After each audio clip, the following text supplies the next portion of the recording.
Have you ever considered that a Chinese character we use every single day might harbor an entire philosophical universe behind it? Today, let's chat about this character that means to know. Let's explore just how many secrets it holds that we are unaware of. You might feel, doesn't this word simply mean to know? It seems so simple. But what if I told you that this character simultaneously represents fatigue, even desire, and that it also conceals the key leading to true wisdom? Does that sound intriguing? Alright, let's begin with our first point. Indeed, this character is absolutely not as simple as just knowing. We must first step outside the dictionary definition.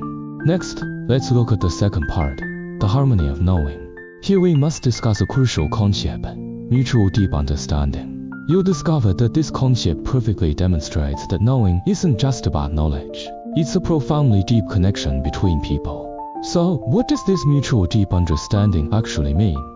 It's not just saying, well, I know who you are. It's not that kind of superficial understanding. It refers to a feeling of mind-to-mind connection between two people, complete synchronization, a deep tacit understanding. However, there is a very important prerequisite for this. Look at this saying, true understanding is only possible in the absence of affliction.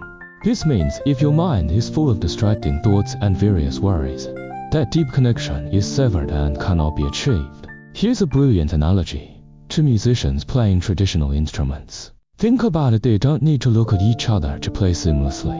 What does this signify? They can hear the music and also predict what the other person will do next.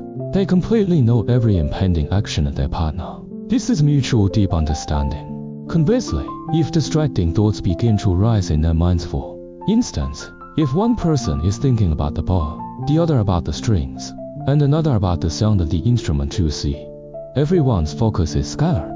That original harmony immediately turns into conflict. That state of mutual deep understanding turns into mutual interference. Alright, this next part will truly upend your perception of this character for knowing, because its meanings can be completely opposite. Look, on the left side is what we all know, to know. But on the right, in ancient times, this character could actually be used to mean fatigue. It means tired. Yes, the tired of exhaustion. Isn't that amazing? So look at this ancient example discussing a master musician being without knowledge. Here, without knowledge doesn't mean the musician doesn't understand anything or is ignorant. Rather, it means he is so exhausted that he completely lacks energy and has no interest in anything. From this meaning of tired, we can extend to another concept, desire. How can knowing and desire be connected? Because to truly know or perceive something, you need to exert mental effort. And the fuel that drives that exertion of mental effort is actually desire. Think about it, the logic is actually very sound. To truly know something, don't you first need the desire to know it? If you are completely exhausted, where would you find the energy, the desire, to understand anything at all? Therefore, without desire, there is no knowing. Okay, having understood all this brings up a very important question, which is also a warning given to us by the ancients. We must be careful not to fall into the trap of external knowledge. Look at this phrase from ancient texts. Knowing is tempted by the outside. This means that our capacity for knowing our cognitive ability is easily tempted and pulled away by the external world. So, this becomes a multiple choice question.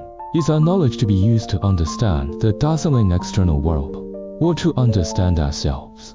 This is what is called true self-awareness. The ancient view is very clear. The most important thing is to first understand yourself. You need to know what you should think about and what you shouldn't, what you should do and what you shouldn't do. If you can't even figure yourself out, then observing the outside world doesn't actually have much meaning. This is the top priority. So, having said all this, how should we view this character for knowing? It actually offers us two completely different paths. One leads to ignorance, the other leads to wisdom. You see, within our inherent nature, there are what are called the four faculties: seeing, hearing, perceiving, and knowing. This knowing is an ability we possess innately. But here is the crucial point. How do you use this faculty of knowing? Look at the left side. Using your faculties to establish mere knowledge. This means you use your knowing to pursue ever more information, constantly grasping for facts upwardly. What is the result? It is spiritual darkness, a kind of clueless ignorance. But look at the right side. Using your faculties to establish wisdom.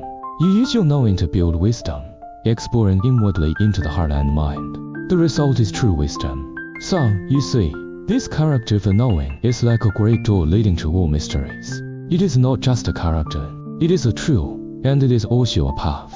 Now, how will you use it? I'll leave that question for you to ponder.